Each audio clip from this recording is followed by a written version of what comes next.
another episode of Sports and Songs podcast. We're on season 5, episode number 28. Andy, tonight's a sports edition. We'll give our listeners a full coverage of all things sports for the entire week, the last 7 days, a full catch up. Really, this show is a week in review, right? Kind of a lot of breaking news today. Well, and we also have breaking news. Not a lot of no NASCAR today, which you didn't normally expect from us. No NHL, not a lot of baseball, but lots of everything else in sports today this week. How's that sound? Everything else in sports episode.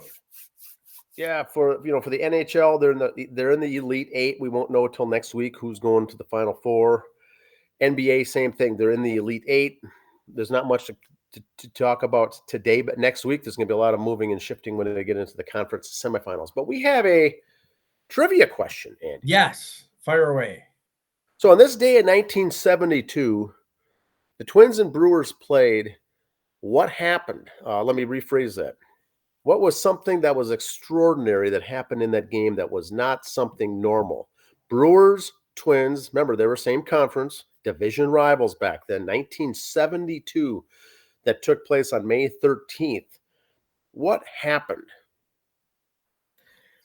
Okay, that was before the DH, so I'm going to go that route as I think about this here. Okay, think about it. All right. I'll think about it. Get back to me on that. We'll get back. We'll have an answer at the end of the episode, of course, like we always do. Yes, most of the time. We've forgotten in the past. We do make mistakes sometimes, but let's start off with the lead story, Andy. Breaking news. Our friends in the Arena Football League, our friend Ricky Foggy has stepped down as coach of your Minnesota Myth. And the league is having issues too here, and we'll follow up with more of that later. NFL Network's pulling the plug on their contract deals. Here's the note about Ricky Foggy stepping down. Minnesota Ricky Foggy, head coach of the Arena Football League's Minnesota Myth, was confirmed by retweeting on Twitter from other outlets that he had stepped down. The AFL had been dormant since 2019, but the league made a comeback this spring, and Minnesota was awarded a team, which was led by former member of the Fighting Pike, the original team, and Gopher quarterback Ricky Foggy. And the 2024 season began last week with the Myth, who picked up a dominating win over the Philadelphia Soul at Target Center. There's been some questions about the league. The Iowa Rampage announced the team had no other option than to discontinue operations immediately. The team owners questioned the league's official practices, calling the Minneapolis attorney and AFL Commissioner Lee Hutton to resign. So they're asking for the commissioner's head after just a couple weeks here. The Billings Outlaws refused to travel to a Week 2 game against the Oregon Black Bears, citing unsafe field conditions. The Louisiana Voodoo head coach Pat Pimmel reportedly resigned the day before the game against the Philadelphia Soul. But notably, the league was expected to have 30 AFL games shown on NFL Network in an exclusive TV broadcasting rights deal. But that has since been terminated. Now, this is a question for me here, Dan, is I don't know if the NFL is afraid. I mean, they put this money into this league, which was why I got excited. I thought this league's going to have a little financial backing here. It's going to have a little meat on the bones when we get going. No one shows up. And for some games, and so the AFL or NFL backs out. So I don't know what's going on here. Here's I think the overarching question is, I think that the people, players, vendors, and companies are not being paid. They're not getting the checks. They're providing goods and services. I'm sure a team has provided. They provide a team with the jerseys. Another company provides the team and with the equipment and helmets. These expensive logos were made. All these expensive executives were brought in to be paid. The players are being paid. Minnesota, for instance, didn't have a team before, so they had to get an brand new artificial turf playing surface. Those things are not cheap. So what they started off as some rumblings after week 1 were some companies were angry because they were not getting paid, or they were getting paid, but it was delayed, or maybe received partial payment. Then week 2, more companies or suppliers, and players were not getting paid. Their salaries were not getting paid, and some teams were refusing to play. The last thing is Ricky Foggy stepped down for the Minnesota Myth, the Minnesota team. There's 16 teams here, and they're all having some kind of issues, but there's a couple that are in the spotlight: Minnesota and the Iowa team, I think. Yep. And so Ricky Foggy is in town to play, which should have been yesterday, a home game at Target Center. Yeah, postponed to the Timberwolves. Against Albany. And so the Timberwolves are in town, and because the Arena Football team, the Arena Football League is the low rung of the pecking order, a decision at the executive level must have been at the Target Center saying, we're not going to redo the football field to put down the basketball field the very next day for the court to have all these games in one weekend. Let the Wolves play 2 back-to-back games, not same, next 2 out of 3 days, yeah. Have them and then convert the field to football. And the AFL said, which the Arena Football League says, well, how about we still play it, but if we can't play it at home, maybe we play it in Albany and make it an Albany home game, or play the Myth be the home team at the Albany location. That's how this thing all got started. And I'm sure that Lee Hutton and the managers all says, fine, you can go ahead and do that, but don't expect us to foot your airline bills and your hotel bills to go there. That's we don't have that in the budget. It's a home game. There should be none of those bills going out for home games. And that's what I think, this is just my opinion, is something like that happened. And there was probably something to the effect of, you want to go there, fine. Get out your Visa card and take the team there and play. And I think the management said that's not what's going to happen, because we were already due so many other bills that we haven't been paid. So that's what caused it.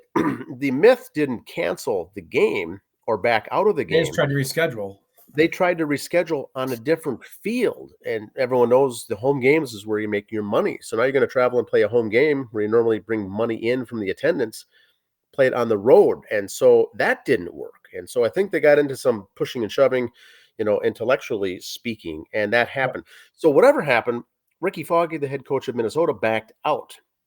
Not because they canceled, but there's something else going on there in the background. Now, keep in mind, the Minnesota team, the Myth, is right here where the commissioner's office is based in Minneapolis. We're the home. This is the hub of Arena Football. Ricky Foggy is a close friend with the owners, with the commissioners. Yes. This is going to be very awkward. Now, keep in mind, the commissioner and his wife are both legal attorneys. They're both attorneys. And so as they're hiring coaches and as their things are taking place, I haven't seen anyone with a business background in this whole thing. I don't know who's in charge of paying the bills or who's putting together. It's just a couple of rich people who bought the league. They're attorneys. And forgot about the fact that all of these bills are coming due. All these people have to be paid. The players are on salaries. I don't know how big the payroll department is. Well, I got even though these teams are 24 to 26 players, but players aren't being paid. So who's doing this? Who's supposed to be doing all this? Well, the Rapid City team, the Marshals, refused to come out of their locker rooms and play Saturday, unless they were paid their full salary owed by the team, by the Arena Football League, and rightfully so. It was just 1 hour before the game. The game was eventually canceled. The league continues to fail. I've heard things on Twitter where there's GoFundMe pages for these players for their salaries. That is sad. Yeah. And I was so excited for this and everything else. I fell hook, line, and sinker, and I feel like I got jobbed. I'm upset. So the question is, with the 16 teams, and I don't know the answer to this, but I'm hoping someone can comment. There's 16 teams. Are the individual 16 teams writing checks to play the players like in a normal situation, like the Minnesota Twins play the Twins players, not the Major League Baseball?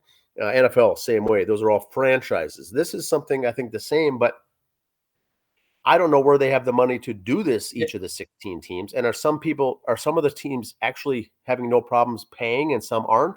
Or are they getting locked out from the funds from the commissioner level? The parent company that's causing all this. That's what it sounds like to me, that they're not prepared for this. They don't have enough, the wherewithal or the capital to do anything. I was a little concerned that 16 teams would be too much to bite off. Then I saw a lot of the markets, Minneapolis being the largest market. I mean, there was 3 in the Kansas area, Billings, Montana. Now, I'm not ripping on Billings. I'm saying nice, smaller markets where the overhead you'd think would be less and you could succeed. Yeah. And like you said, Andy, in the opening, the big thing that got everyone in was the TV broadcasting deals with NFL, ESPN, whatever the deal was. These games are going to be on national television, and that got really everyone interested. The problem is, was all that real? Yeah. Or was all that just hoops and dreams and, aspirations of what they wanted and kind of got us all hook, line, and sinker, and we all got hoodwinked? That's the question, I think, now, is that the players and the teams and the executives are, was this whole thing, were we hoodwinked on all this? Or were just simply some bad decisions made, or did they know it was going to fail? But there are angry people out there on all fronts. But, boy, I feel bad for Ricky Foggy. I do believe without talking to him, without knowing his thing, he didn't do anything wrong. I think he made the right decision to step down, to say, I don't want to get involved, because he's dealing with people that are personal friends of his. I got to say my other business ventures and keep going on and this and that. Yeah. So it got really squirrely. Now, we have tickets for the June game, and that's next month. So we'll see what happens then. The big question is what's going to happen here this week. So week 3 is coming up. Some teams have threatened to leave. Some teams wouldn't play, refuse to play. Yeah. It's a big mess in week 3 right now. So we'll see what happens. Now, some teams has gone as far as to say this, and I don't know if you've read this, that they said we are shutting down operations for the remainder of the year. Iowa did already. We have a team, and we are going to have a team in 2025. We just can't. We got to cut our losses and cut bait for this year that we're bowing out. So you might see more of that, but even that throws now a wrinkle in the entire scheduling. Yeah. So there's a lot of problems there. I think it's at the top. I think it's at the very, very top is where we're running into problems. And once again, this is all based in Minnesota, so it is not looking good. But we will provide updates as we go along here with Sports and Songs. Other breaking news: Coach Boulder of Iowa, she has stepped down as head coach and resigned. Jan Jensen will take over. I think so. Was that a planned thing, or was she scheduling to leave? She's been there for a long time. I mean, she's been there for 25 years nearly. And you look at it this way. This is my guess. She's saying all the right things. She's a smart woman. They're a smart program. They're going to say the right things. And I'm not trying to read between the lines. I'm just looking at someone that say the same thing going, I got a tough act to follow up here. I've been in the finals 2 years in a row, and now I've lost all my seniors. Nothing against my other team. I've got such a young team. It's going to be hard to come back. Is she worried about her legacy? Is she going, I've been doing this for 25 years at Iowa. She's not a young flower anymore. Does she want to spend time with the family and the grandkids? Who knows? Let's not stress out and try to rebuild the team now. If I'm only going to be here for 4 or 5 years, I don't want to waste the last 4 years rebuilding. Yeah.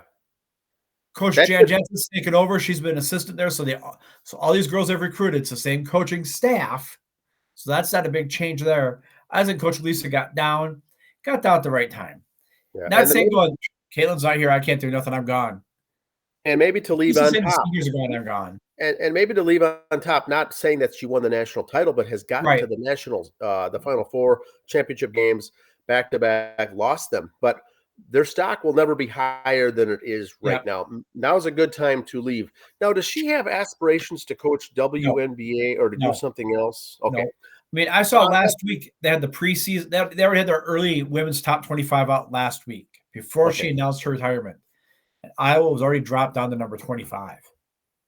So I think that might have a little bit to do with going, yep, we are dropping. And even 25 is going to be hard to do. And that's tough act to follow. There's going to be a lot of pressure and just think she doesn't want to deal with it. That makes sense. This could be a win-win deal. She could leave because there's a lot of stress and pressure on them with taking that program to be a big national limelight. And now Jan can come in, who's probably always had aspirations to be a head coach, and now she's got this good program that she can start at, and the stress will still be there, but she knows who recruited. She was with them, so she knows.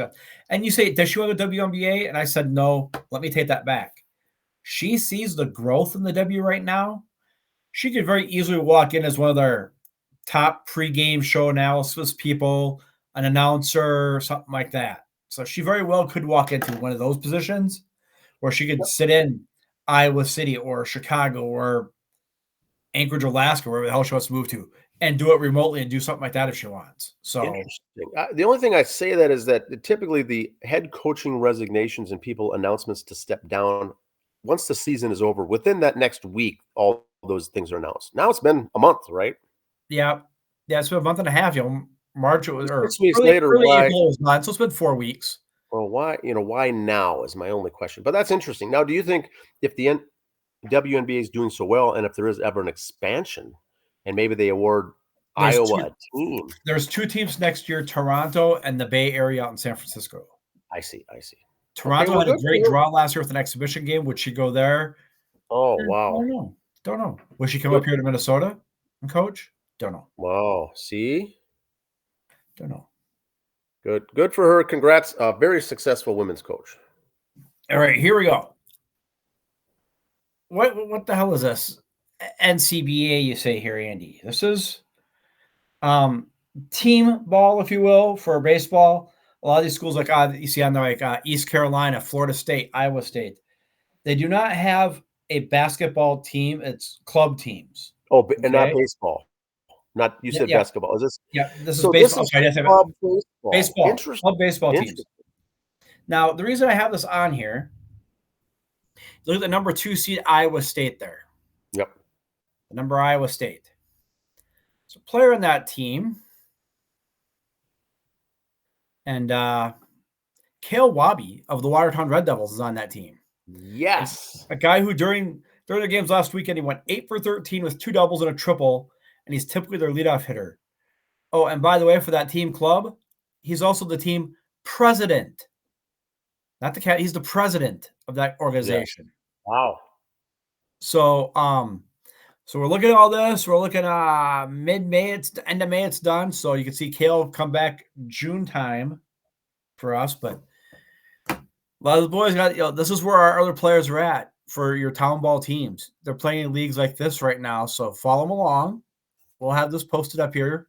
Iowa State, I suppose we just followed them on the Facebook or the Twitter or the X or the whatever social media platform you want to be on. That's where a lot of our action is. That's where our boys are right now.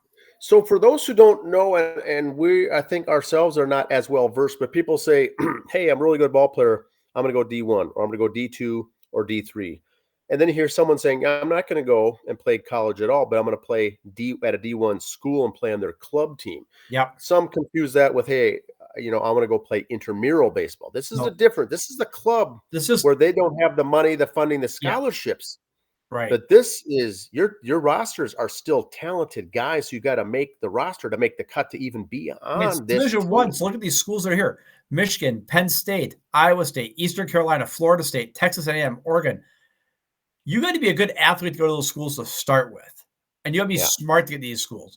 And it's not like it's West Central Texas and Southern Nebraska. No, these are big name schools. So.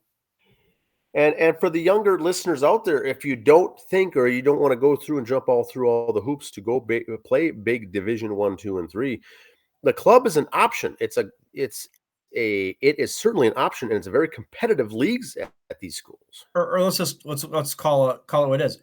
You don't want to deal with the politics of it either. You just want to play and have fun.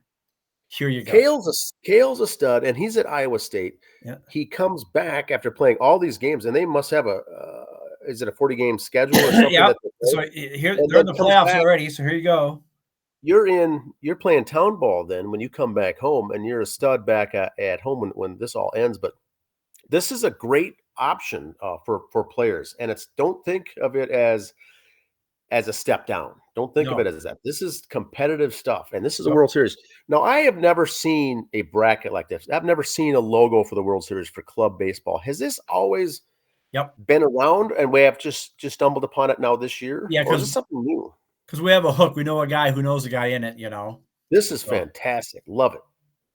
So it's on May 24th through 30th. And I'm pretty sure if you looked around somewhere on your Roku channel apps or your apps, you could find these games if you looked. I'm pretty sure. This is awesome. I love this.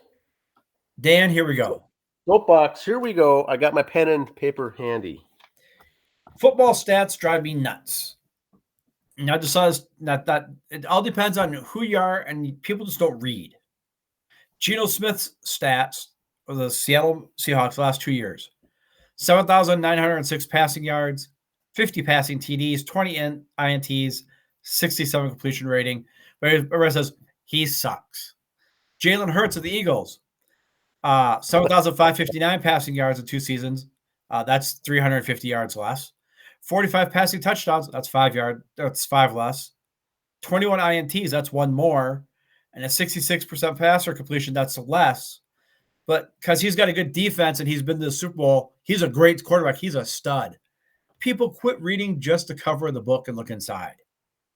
Quit listening to the alphabet networks like ESPN and NBC and ABC to tell you who's good and who's bad. Read the stats and do your homework. Now, what you're saying, Andy, is that the stats they're showing are true. They're facts. Yep. Now, it's misleading with the way they portray them because it really looks like this Geno Smith is good and Jalen Hurts is worse. That's not the case, but that's certainly what the stats show for what they're showing. Jalen Hurts has a better defense around him. Yes. Okay, you say, oh, but he's still a better quarterback. Then I give you Queen fans Kirk Cousins. His numbers blow both these away, and how many rings has he got? How many playoff wins does he have? It's more than just your individual stats in football. Football is such a team sport, it hurts. Everybody looks at individuality. You know that I like to cover quality starts in Major League Baseball. Yes. Because it strips out the whether you win or lose. It just shows how did you do as a pitcher, and I think that's a good stat also that shows regardless if you have a good offense or a good lineup or you get beat up all the time. Some pitchers in baseball look really good because they have a really good team. ERA is really high, but they have an 18-20 win season. Doesn't mean anything to me. How many quality starts do they have? So that is something like this. This is enough to drive anyone bonkers. You look at some stats. We'll take Reggie Jackson. Most strikeouts in league history with Reggie Jackson. So keep swinging. He's hitting the home runs he hit and everything else. You keep swinging, Reggie. Yep. Pete Rose, all-time hits leader. Also all-time outs leader. So like the Burt Blyleven stats. Yep. Or Nolan Ryan 1 year was 8-16, but was like third in the league in strikeouts and fifth in ERA, but he was 8-16. So it's all in perspective. So yes, the stats are true, the stats are accurate, but when you can pick and choose because there's so many stats out there. Yeah, you can have a field day. Baseball, they debuted a new one last night. During the Mets-Braves game on ESPN. I missed the end of it because I was throwing up. Because I'm just so sick of all these stats. It's fun to look at. They're fun little memes here to look at. But give me the box score. I want runs, hits, RBIs on average. Exactly. I want the newspaper with the box scores to read every morning when I have coffee. That's right. The University of North Dakota Sioux or Chicken Hawks or whatever they're called now. Easy. And the Golden. I know what I said. Chicken Hawks. I didn't swear. Oh yes. I didn't swear yet. I got that coming up later in another story. Them and the Ghosts have signed a 4-year agreement to future the rivalry beginning in 25-26. They'll play at the Ralph up in Grand Forks the 25-26 season. Then they'll play down at Minnesota's 3M Arena at Mariucci 26-27. Return to Grand Forks 27-28. Now here's the catch. Contract closes with 2 games set in Minneapolis. Now in Minneapolis, they mean at like Target Center or XL in St. Paul. Are they saying Minneapolis meaning on campus? We will find out. Good question. Because they say Minneapolis, I would assume it's not the X. Because that's St. Paul. But they didn't say Minneapolis meaning the arena either. So they must have Minneapolis. You never know. Yeah, depending on how big this is. But this is fun. This is more of your rivalry contracts. Or could you say in Minneapolis or in Grand Forks, not named stadiums, because maybe that's the outdoor game that year for college. Okay. Just saying. Heard it here first if they do it. I'm calling my shot. I like it. Have Oswald write this time down on the film and the tape and record it. It's interesting. It's good stuff. Good stuff. Sports and Songs 80s baseball stat of the week. Louis Arise in his first 5 seasons. 326 batting average, 427 slugging, 806 OPS. Tony Gwynn, first 5 seasons, 326 batting average, 427 slugging, 804 OPS. Are you kidding me? Wow. So with that said, if I was to be just a Star Tribune WCCO type baseball fan, I would be making Luis Ariza's Hall of Fame plaque right now because he's got better numbers than Tony Gwynn. Yep. Wow. But he's on pace. I like that term better. He's on pace. It's a great pace. Yep. And another stat that's really weird is if you look at it, Tony Gwynn was a big base stealer his first few years in the league too. And that kind of died off as he got heavier and older, but he was a speedster too. And how people take things different ways. I did hear this. I did overhear this. I mean, I read this on a comment on social media about if Luis Ariz is so good, why are these teams trading him every year? Or why can't he stick around with the team? And then a bunch of people jumped down this person's back by saying they're not trading to get rid of them. They're trading to get because there's so much that you can get in return. Right. That you want to get in return. These other teams want him. They don't want to get rid of him, but because his stock is so high as a trade bargaining chip, you have to, a good time to deal someone is when they're doing well, which I still think that is the case with Mr. Max Kepler and the Twins coming up here. Yep. He is doing so good this season, and they have outfielders that now is the time to trade him. Even though we're in contention, but you want to ink that spot, you trade him for pitching. Yes, yes, you do. Yeah. It's very interesting. And I like Kepler, don't get me wrong. I love him. I'd get rid of Buxton if I get rid of anybody, but Yeah, and so this is not a employment, so you're trying to fire someone. This is a trade where you're getting something in return. That these players are so good. The ones that are good are the ones involved in lots of trades. It doesn't mean they're trying to get rid of them. So very different, completely different. And that's the kind of thinking that we got to try to educate people on here, Andy, for the show. That's what we're here. We're here to educate, Dan. Yes. And another 80s stat of the week. I got 2 of them. Wow. Paul Skeens, your boy. First player named Paul to make a major league debut with a mustache and no beard since Paul Kilgus, 1987. What in the world? Who came up with this stuff? Jay Kuda on Twitter or Facebook. He's a great follow. He's got stuff like this. Awesome. Jay, this is fantastic. A first name Paul with the mustache and no beard. No beard since to make his debut. See, this is the kind of stats that we enjoy here on the show. Way to go, Jay Kuda. I love this. Thumbs up.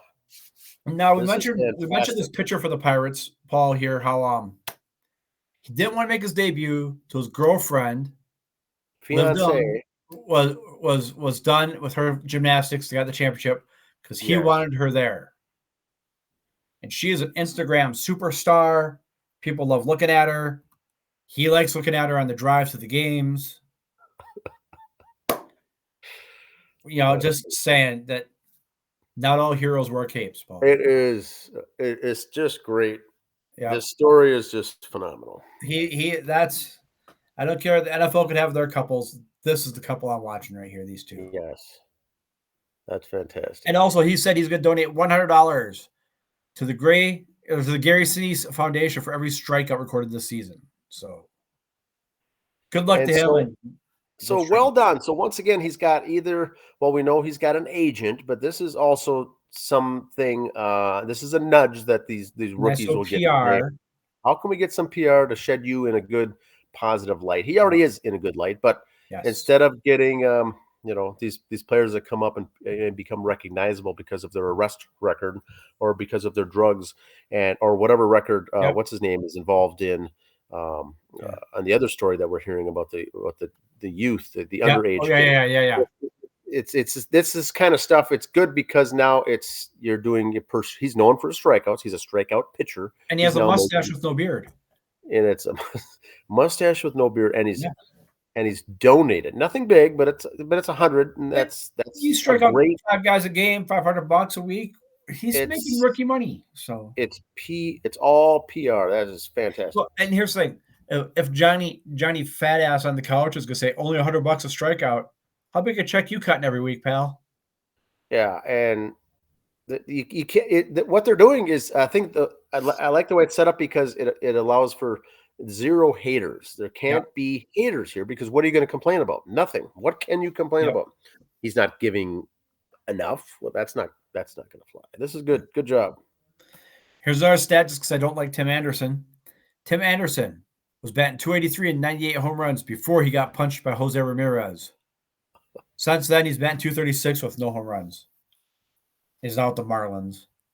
So, if I can interject one thing, Yep. Andy, you and I both know that the game of baseball is 90% mental, 10% physical. 50% physical, 90% mental. It is so mental that a guy like Tim Anderson, who was a hot shot, very good athlete, hot shot, and a really ego guy, Yes.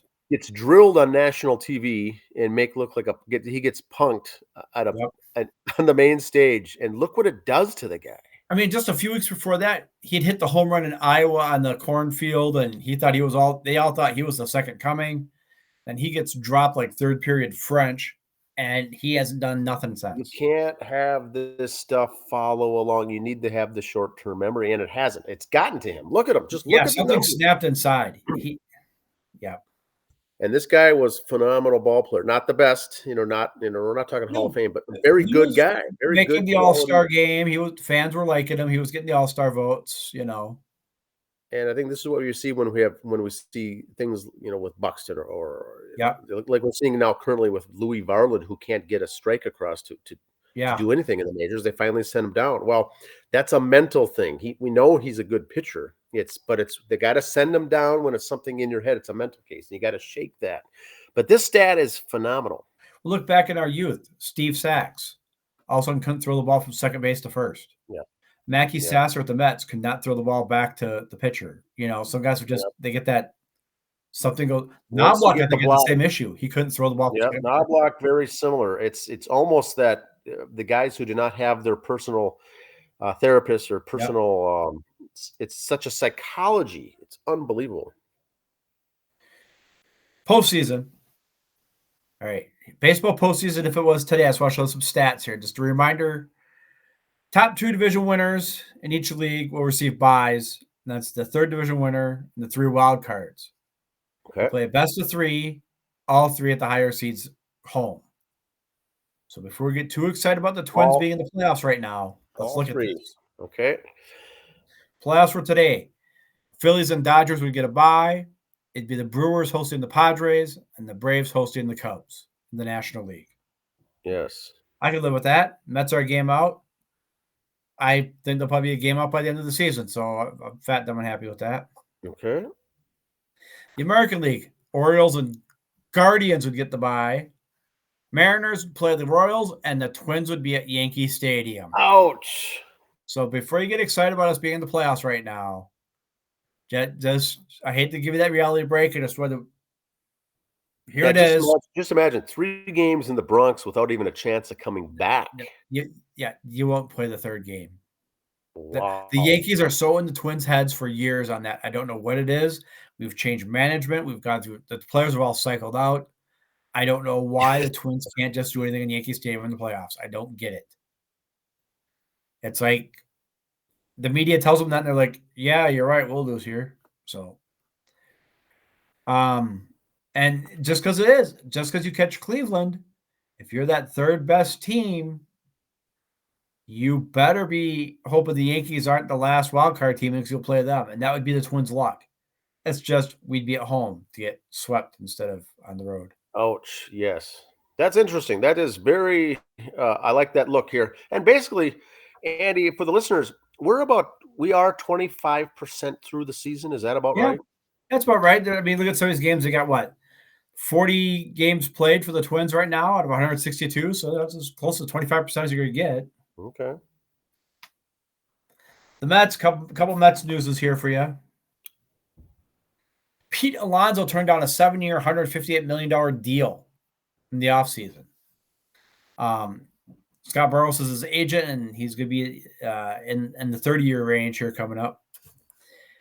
In recent whirlwind trade speculations, it's coming that the Mets, Alonso, the Mets to the Seattle Mariners is who that was for. So I've said it for the last couple of years. I really don't think that the Mets will re-sign him. I don't think they should. I'd rather they didn't. 50 home runs a year is great. 220 batting average. I'll take a 275, 280 batting average and 30 home runs every day. And the Seattle team is the one making the move. We've been watching them last couple of years. That's a team to watch. Pete, get out of New York. Get out of that limelight. He could hide in Seattle and put up ridiculous numbers. And probably get the batting average up and be media darling out there. Some more sports notes. I thought this is kind of interesting. There's 4 major football teams in college with 0 incoming transfers from the portal. Army, Navy, Air Force, and Clemson. And Army had 9 out, Navy 6 out, Air Force 11 out. Now I'd love to know more on that. Is like, how could you transfer out? Unless do you have to transfer out of the team because you're getting deployed because of your services? I don't know how you transfer out for those schools, but so it's interesting because the normal schools or just the public institutions, there's transfers in and out all the time. The military ones are more of a career choice. Yes, that for getting you in. would not see the transfers. I don't even think you see transfers between Army and Navy back and forth between the Air Force. I want to look into it. That's my homework. I'm going to find out next week. How do you transfer out? Where do you go? Are you like where do you go? It's more than just a decision. You're transferring out probably means that you're also making a career choice in addition to the sport choice. Now, if you flunked out, that's not a transfer out. That's just an out. So then you get Clemson, notorious for being very, very good in the big schools for football. Now, unless their outs mean graduates, I don't know. I'm assuming transfers, but I don't know. Okay, but this is because this whole portal, this is like the Wild West. I mean, the portals the last couple of years has gone nuts. This could be graduates because it just says incoming transfers. So I assumed it was transfer out, but it could be graduating or losing too. But boy, I would think that the word transfer means that you put your name in the hat. You wanted to do something either in or out. That's a good point. Conference USA in 2001, there's their map on top. In 2025, with other schools coming in, there's their map on the bottom. Not a lot of the same schools, if none of the same schools there almost. But they still got a conference. But if you look at it, probably looks like Memphis is maybe there. But totally different schools, but they still got a conference. Good for them. What impact here with the Pac-12 dissolving? This is 0 impact? Yeah, because none of the Pac-12 teams are over there. Obviously, they stayed down there. This has to do with the ACC and everybody else grabbing the other teams and the smaller market teams jumping up to the Conference USA. I see. So this is more SEC or ACC or those two grabbing everybody else and other schools moving up. Okay. And once again, there's all these realignments. It's hard to keep up. Yeah. The average sports fan can't keep up with the college realignments, much less the big schools, much less the mid majors. Don't get me started with the Big Ten and realignment and graphics. Oh, that could be a whole bonus episode. All right, let's talk some wrestling. AEW wrestling. Now, let me just first of all start with this statement before I go into this. A disclaimer. Yes. We support women's sports here. We've not shied away from that. We are also adult, okay? Meaning women's gymnastics. Yes, I watch it for the gymnastics. So I think it's incredible how you can bounce off a beam and spin 5 times in the air and land on a foot and not cry. I watch it for that. I don't watch it for the tiny little outfits, okay? That's the last thing on my mind because I'm watching what they're doing. Yep. Volleyball, I'm watching what they're doing, okay? I'm amazed by that. Wrestling, I'm amazed at the physical stuff, not what they're wearing. If anything, I complain about their long fake extensions of hair. That bothers me more than anything else. Correct. So with that said, I'm in it for the sport. I'm in it for the meat of the book, not the cover of the book. We're clear. We're good. Yes. Yes, a lot of these lady wrestlers like to show off their bodies on social media. Great. Good luck to you. Make money. Sky Blue says she was overwhelmed with support after an incident of a fan at an ROH taping. An ROH taping in Edmonton on May 8th, a fan was ejected after harassing Sky Blue during her match. Now, they recorded this afterwards on Wednesday. I watched the Dynamite live episode beforehand, and one of the gals, Saraya, used to be Paige in WWE. They show her on camera. She's pointing to some guy in the crowd, throw this bum out. And everybody else thought it was a bit, so we just kind of ignored it. AEW referee Aubrey Edwards and Rachel Ellering, daughter of Paul Ellering from the Road Warriors, both spoke out about an incident on social media. Ellering noted that she had never heard such vulgar things being said to talent during a match. On May 10th, Sky Blue took to Twitter to comment on the situation. She said that she's overwhelmed with all the love and support. Blue thanked everyone and expressed her appreciation. She noted she wanted to make sure that future generations of women's wrestlers would not have to deal with this, quote unquote, this shit, end quote. So say what, if you want to sit there and boo them or this and that, that's fine. If you want to make harassing comments at them, you realize these women beat people up for a living. And most of them are dating the men who are bigger than you in the back room too. So just saying, don't, and this guy had his kid with him. And it wasn't like me and my son where I'm 50 and he's 30. This guy's like in his 30s with his 10-year-old. So if you look up classless in the dictionary, you'll see that guy's face there. True. Yep, true. So some local news. Local from me, not per se you though, Dan. University of Minnesota Volleyball program has announced the addition of sophomore Kate Thimbold to the team. The Watertown, Minnesota native is transferring from Oregon back to the Gophers. Local girl comes home. So that is great. Very good. That should be a good. Gophers always good. Yep. Oregon was a decent team last year too. So I mean, I think just coming home. The Ducks. What grinds my gears now, Dan? I love it. Love it. This year, oh my God. Chicago did Angel dirty by embarrassing her. Here's her press conference. She looks like she's coming in for lunch after her Spanish class. And Caitlin Clark has the red carpet. Here's what I commented on 6 days ago. Angel's press rep and agent set up the press conference. They knew Caitlin was getting treated like a top-line celebrity.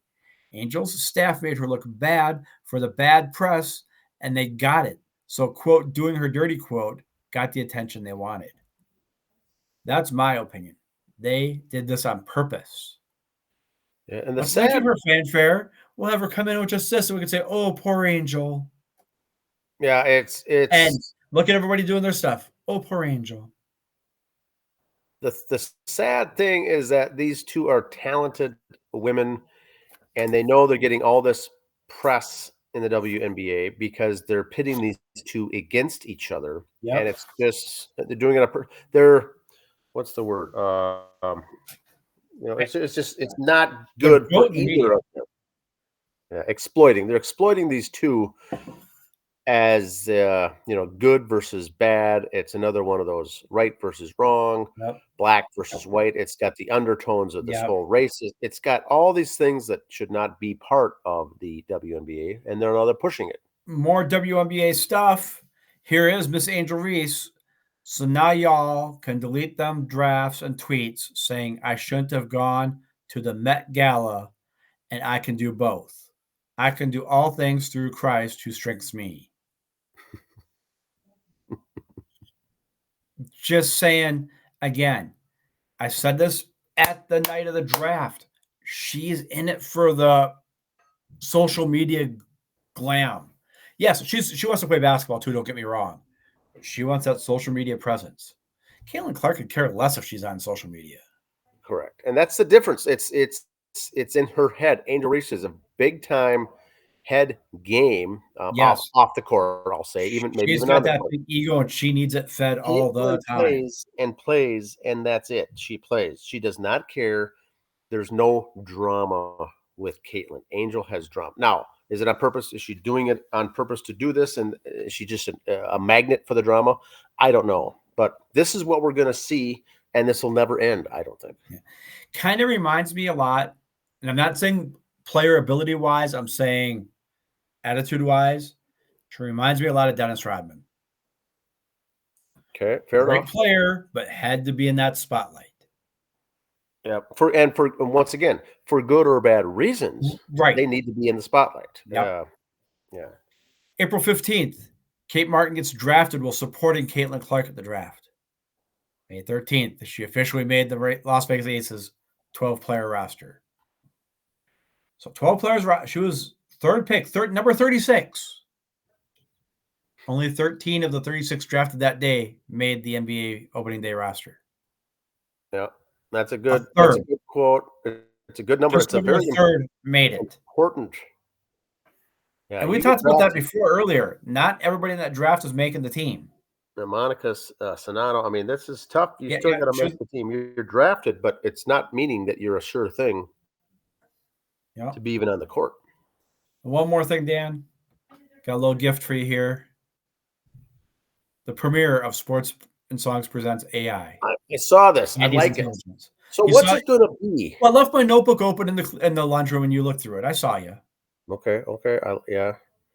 I'm calling you out. You saw my notes. You saw my scribbles. It's the Sugar Buzz hat and the Expos shirt, it looks like. Yes. And so here's AI. Andy's intelligence. Okay. Brittany Griner and a ton of others. I'm not throwing Brittany under the bus, but a lot of others. Dana Taurasi, a lot of other WNBA veterans. To Caitlin Clark. It's different. When you come from college to the pros, you're going up against grown women.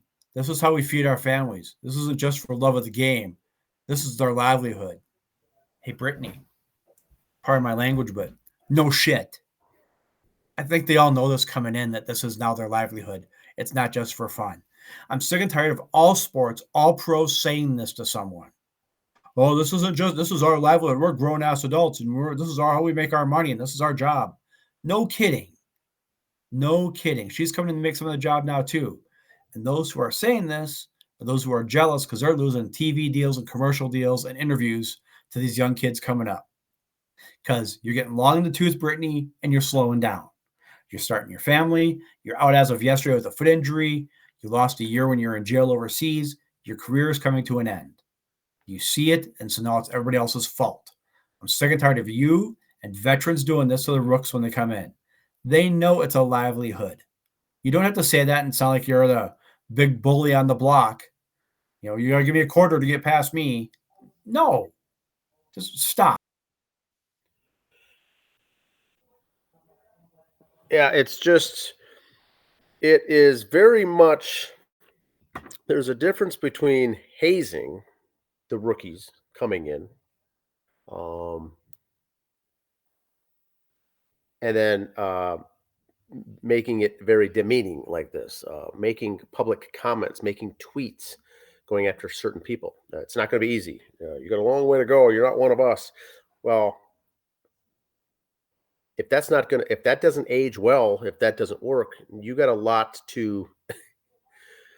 You're going to be eating crow if that doesn't work. Andy, what I was saying is that's a difference between hazing. And so that's the difference. And all sports has it. You are the new person. You are coming up. And you got to deal with the pros, the veterans. So I liken it to more of a hazing. But these are mean-spirited comments.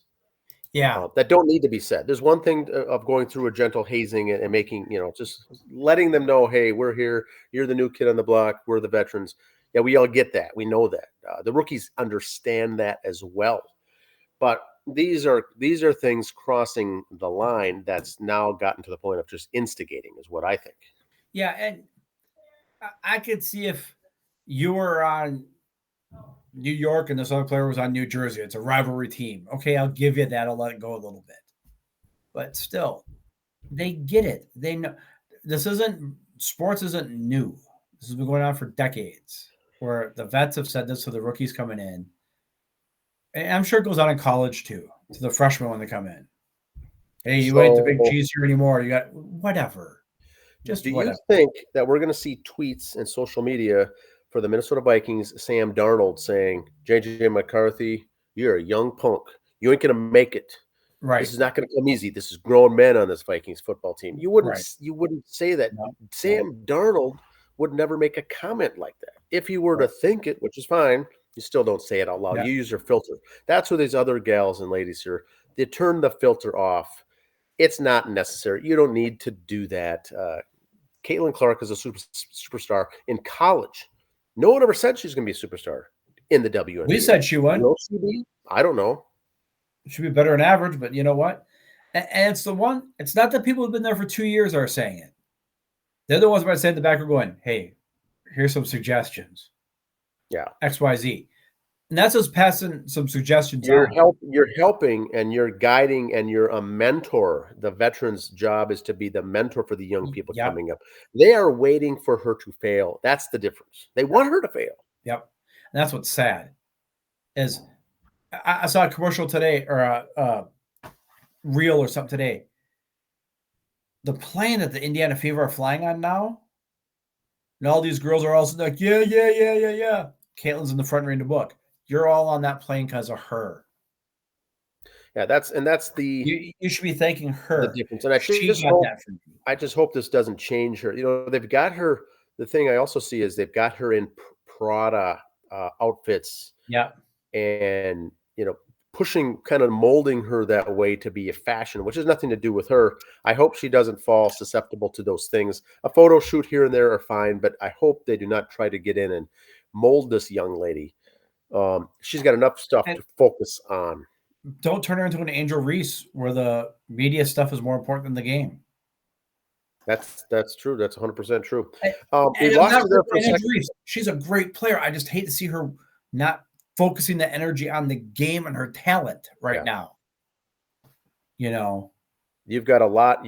Angel Reese has got the same not the same, but similar playbook that she has to learn from scratch playing in the WNBA, and there's no need to be off doing all of these things on the side when you need to be focused on this elevated level of play. And here's where Angel Reese is smart enough. The other gal that was drafted with her, Camille, they said, "Oh, these two are going to be great now." The Camille hurt her shoulder the other day, is going to be out for a while. So Angel knows it's all her right now. So again, it's unintentionally is feeding. She's taking it as an ego feed now to like, wow, the other superstar player is down. I got to really buckle up. She's taking it as like that's right. She's down. It's all me. That's how she's taking it. It's a giant soap opera, and it's all this drama. And the WNBA was looking to get recognition and looking to grow the game, and now they're getting it kind of the backdoor approach. They're getting it, but all this is coming with it. All this junk is coming in with it, which is it's not fun. Now, you cut out there for a second. I got back in, and then now you're back. So, I don't think we missed anything with your comment. No, that's all. That was my last bit, so I was done. Oh, okay. So UFL, Andy, the United Football League, 7 weeks in, it's a 10-week season. This is why I love it. 10 weeks, 3 weeks left. Already 3 teams have been mathematically eliminated. A couple more weeks, we'll get the playoff projections here, and that'll be done. So it's just a quick in and out 10-week season. Love it. Arena Football League, 10-week season. But too many teams, not enough funding. 16 teams. It's just too. You can't have this much. Too many variables. Professional women's hockey. Yes, the Minnesota team is one of the smallest arenas in the league is Toronto Women's. And the biggest arena in the league is Minnesota Women's. So they both play the playoffs together. Best of 5? Best of 5. Minnesota plays at Toronto. They get a lease, work out a rental agreement with the next bigger stadium, and they pull off 2 shutout wins over Minnesota. I mean, it's statement games. So now they come back to Minnesota. It's going to be tough. Toronto's already tough, but there's only 4 teams that make the postseason. Yep. And the winners of this go on to the championship. So Minnesota's got their work cut out for them. I heard an interview with one of the gals on the team last week as the team was doing great all season long, hit a stumble at the end here and still made the playoffs. So we're not making excuses, spitting facts, as the kids say. I'm spitting. Toronto was the 1 seed. We were the 4 seed. 4 teams make it, just saying.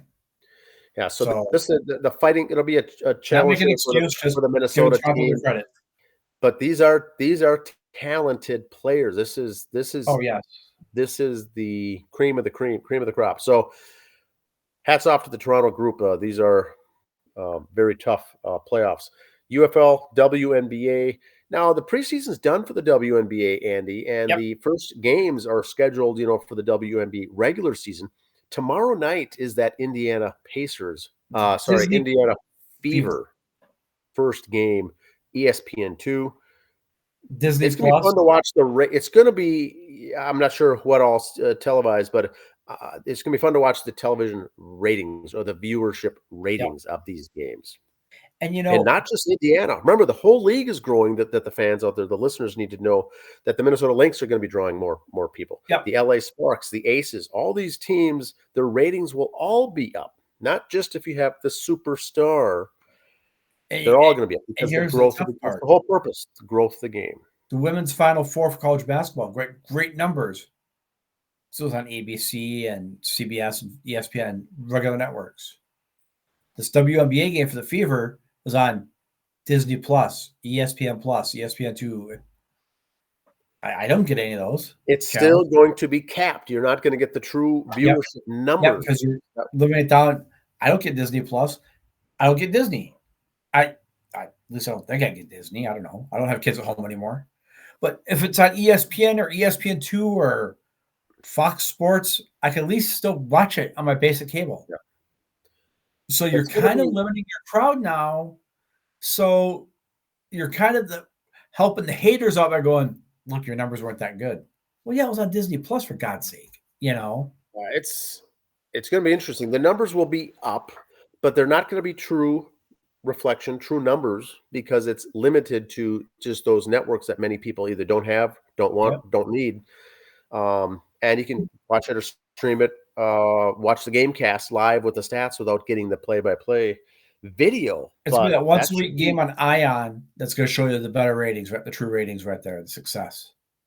It's going to be interesting. Now, Minnesota Twins at home against the Yankees, 3-game set. This should be good. Now, this is really the Twins' second place. They're kind of in the second place in the AL Central. The Yankees are second place in the East. Playoff preview for what I said earlier was right. It's another kind of a playoff preview. And once again, it'll see what's going on. What I like for Minnesota is that they're winning series, which we talk about also. Not only playing 500 ball and splitting series, but they're outright winning the series. You don't need sweeps. You don't need to sweep the series. 2 out of 3. Winning the series. That's all that you need. Now, Twins are 17-3 in the last 20 games. Phenomenal. Now, they're not going to keep that pace up, but you're waiting now for Cleveland to bring their steady winning pace back down to normal, because I can't believe they're going to be playing at that level much, much longer. But it's fun to watch. The last thing I've got is minor league baseball. They're also not quite 25% of the way through the season, but they kind of are, because they play less games in the back end as well. So we're going to see more, I think, promotions in the minor leagues. The good players that are doing well. We're already seeing a couple in the Minnesota Twins organization. You probably see them in the Mets promoted up to that next level. Those players then don't have spots. The existing people that are there, unless they're injured. See, the offset now is that you're starting to see some people get cut, some people get released, some people retire. There's no room to go. It's not just a promotion, yay, rah, rah. You're still taking the spot for someone else, and someone else now is their life has changed because now they're cut or released. So it's such a transition in the world of baseball with all of these teams with 250 players on their roster, essentially, with all the different affiliates. And then July, another 20 will come in when they get drafted. So they mess around with pitchers right now. What's that? They don't mess around with pitchers right now. If you're not getting it, like the Mets tried with a guy that used to be back in the day, You're not getting it. Well, it's under the bullpen for a while. No, screw it. You're down the minors, next man up. If you watch the transactions, you're going to see most people now at this stage of the game getting released. I saw a young guy just said, "Look, I give up at nine years in the minors. I can't do it," and so you just end up retiring. And so it's a dog eat dog world out there. And then July, a bunch of new people come in when the draft is completed. So they do some shuffling around, with the injuries. He's not really hurt, but let's slide him into the 7-day injured to bring up someone else. But sooner or later, the chickens come home to roost. The Minnesota Twins, for instance, have a couple of players coming off the injured list that are going through rehab assignment now that are going to be going back up to the majors. Once again, now you have to decide who's coming back down. What do you do? You're 17-3 without Royce Lewis. Now he's healthy. Do you really bring him back? You're 17-3 without him. I mean, I'm not saying he would be a bad. I'm just saying. No, it ain't broke, don't fix it. Are unbelievable. It ain't broke, don't fix it. It's an interesting thing. Good thing to watch. Amateur baseball's in full swing. Minnesota State, in the Minnesota State here, Federal League over 35 baseball, full swing. All the teams now are engaged and have a couple of games under the belt, if not more than that. The over 50 schedule has been announced for the over 50 that starts in June here in the state of Minnesota. Things are cooking along here, Andy, but we need a trivia answer. Yes. Okay. Repeat me the question again. I think I got it. On this day in 1972, Major League Baseball had a game between the Twins and the Brewers. Mm-hmm. Twins and the Brewers. Yep. Something happened in that game, 1972 on this day, that is worth noting and that can be used in a trivia question. Okay, like I said, it was before the DH. So I'm going to say a pitcher hit a grand slam. Nope. Close, though. Close. So back then, I think the answer here is that, number one, this game went 22 innings. Night game. Went 22 innings. And the Brewers won 4-3 over your Minnesota Twins. The catch to this is that the trivia was for today, May 13th. But keep in mind that game started on May 12th. So 22 innings started the night before, went through over past midnight. The game concluded in a 4-3 game. 10 players in this game had 10 or more plate appearances in the batting order. 10 or more in a single game. Brewers win it. 1972 on this day, finished at midnight, 22-hour game. And look at the box score for that. We're talking about 22 innings. So a game is what? 9 innings, right? 18 is 2 games. This is 2.5 games you played. There's no break in between. There's no intermission. There was no home runs in that game, and there was only like 4 or 5 extra base hits. So imagine the pitching now that gets used. The hitters, your expert pitchers were. I'm only trained to go 1 inning. I saw the Brewers had one guy got 7 innings in the middle of his reliever. Must have been another starter they brought in. Yeah, he had 7 innings in a relief role. And you don't know inning to inning how long this game is going to go on. So now you've got to bring guys in and say, just keep going and see what happens. But 22 innings. Imagine how many fans stayed till the very end. Well, that game started on that back because Blyleven got the loss in that game. Bert Blyleven, 1972. So that was a trivia question. A game that went 22 innings that covered 2 days, started on the 12th, ended on the 13th. 1972 Twins, the old rivalry, Twins and Brewers. The Brew Crew and the Twinkies. The Brew Crew. That's all I've got for today. Please leave updates, notes, comments in the section below, and we'll see you next week. See ya. See ya.